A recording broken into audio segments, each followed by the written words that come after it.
Good morning, my cherished settlers. As the sun rises over our budding settlement, it brings with it not just light, but the promise of new beginnings. Today marks a pivotal moment in our journey, a time to sow the seeds of faith, trade, and administration that will nurture our community and guide us towards a prosperous future. So, my friends, let us embark on this new chapter with determination and unity. With faith to guide us, trade to sustain us, and administration to empower us, we will transform our settlement into a beacon of hope and prosperity. Together, we will write our story, a story of resilience, growth, and triumph. Heyo and welcome to another episode of Build&Battle Season 3, where we will build a beautiful medieval city while battling off famine, muni, and the bitter cold. In the last episode, we began our budding settlement of Namateen by providing our settlers their basic needs: food, shelter, and fuel. So if you happen to miss the last episode, then click on the info card above, or if you're looking for a new Manor Lords series to binge watch, then check out the entire Build&Battle Season 3 playlist located in the description below. In today's episode, we will provide the settlers faith, administration, and trade in hopes of having the first level 2 burgage plots available for upgrades. Before we start the bulk of our building today, I do just want to give a quick shout out to What the Hell 3722 for this amazing suggestion regarding our forester huts. I am going to implement this, so let's grab one of our forester huts right now and relocate it to the other side of the forest so we have a better distribution of tree regrowth.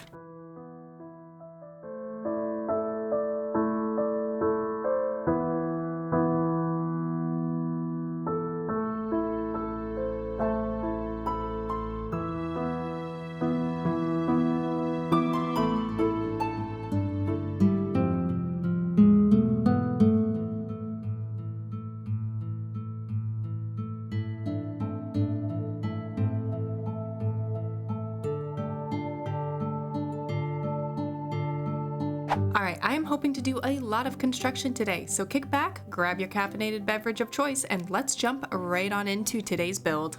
As I mentioned, today I want to build our church, manor house, and trade to increase our approval rating. Now, to build these assets, we need stone, planks, and while we constructed the necessary production lines in the last episode, we have not gained the population to employ a family at the saw pit or stone camp yet. So I want to begin today's episode by providing time to pass until more families move in, but I want to let time pass in a productive manner by starting to build additional burgage plots and begin shaping a dense city center for our settlement. So let's start by drawing in some burgage plots and time-lapse the construction.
Now let's work on establishing our trade, and to do this, we obviously need to start by adding a trading post. I am going to construct this right on the corner here as I'm debating placing the tavern across the road. To me, this is a wonderful little spot because I can now imagine regional traders coming into the city and the center of Namateen, trading and doing their business at the trading post, and then heading on over for a cold beer afterwards. So let's jump in and let's place in our trading post.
Next, I want to set our trade caps. I found this particularly handy in the last season of Build and Battle, so let's go through each of our resources, and I want to cap our food at 1500 each first.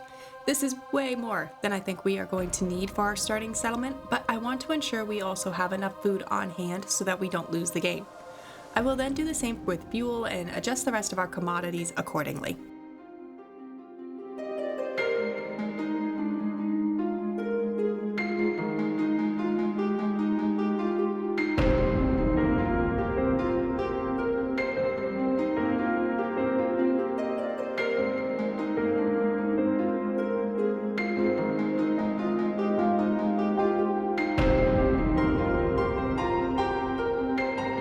Awesome, and enough time has now passed that we have the correct supplies to construct our wooden church. So let's settle in our church in the city center, and I am aiming for a more aesthetically pleasing build. So I am going to put the church kind of away from the market in this build and place it maybe a neighborhood or so out. So that way, once it's upgraded, it will add a unique deviation to the rooftops, also called the skyline, for those of us who enjoy a good City Skylines 2 game. As it will also allow a layer of height to spice up the area. So let's jump in and place this in, maybe with some decorations we have in the early access, and enjoy watching the construction of this adorable little asset.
Awesome, so here is what we have, and you may have noticed I spammed a bunch of shrines behind the church. If you haven't already guessed why I did that, then to explain, they are going to be gravestones to add a bit of a cemetery behind the church that is more visually appealing than the actual corpse pit.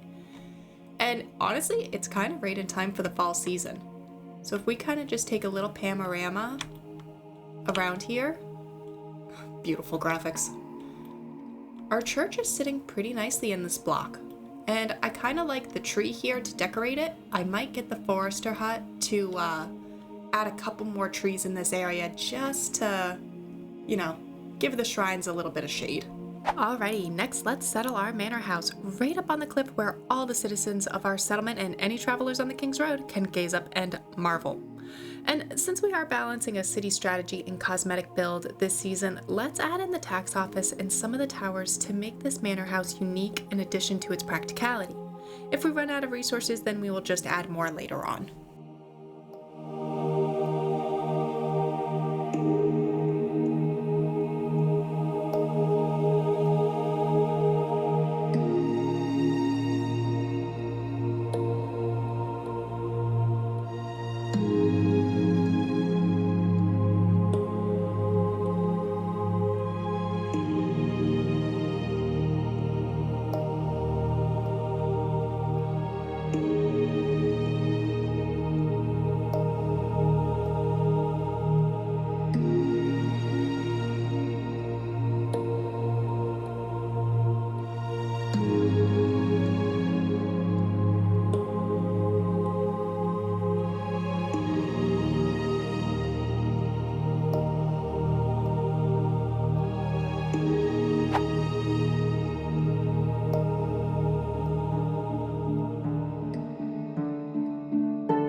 So for now, we will settle with just the manor house, and once we have accumulated more resources, we will add to the walls, towers, and tax office that you actually saw during that time lapse. Now let's start a very, very gentle tax on our people. If you recall, we did set the king's tax on difficult, where we will be taxed about 2 gold for every citizen that we have. So I do want to start accumulating a treasury as soon as possible while balancing the starting approval rating. So let's set the tax here, I don't know, maybe to about, not 10%. How about 1? Actually, let's go 3, because I'm very greedy like that. Alright, so we'll set the tax and tithe. Tax at 3%, tithe at 1%. This should start generating some treasury for us out of the regional wealth, which isn't much right now, but I plan on fixing this. The tithe will come from the food, and it will give us influence so that we can expand. We don't have access to trade tax, mercenary tax, citizen tax. I'm actually not even sure what this is. Banalities? Never heard of that. I'll have to look it up. And war tax. So for now, this is what we will start with. We have only a predicted approval loss of -1, so that should keep our approval nice and high so that we can drastically grow our population. So to end today's building, I want to cap out our burgage plots by drawing in a few more houses with our remaining lumber. Right now the game is happy with the amount of burgage plots that we have, however I did plan Namatine to be a bustling capital city, and I want to add more houses to draw in a medieval city center aesthetic. So let's use the rest of our lumber up and time-lapse out the remaining building for today's episode.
Alrighty, I think that just about wraps up today's episode. If you enjoyed, please be sure to leave a like below and let me know your thoughts on the growth of our city center. Next week, we will continue to expand our settlement by cultivating an abundance of food for our rapidly growing population. So be sure to tune in next week to watch Namatine grow their first farms, and if you're looking for a new series to binge watch between now and then, don't forget to check out the entire Build&Battle Season 3 playlist in the description below. Until next time, I hope everyone has a phenomenal week.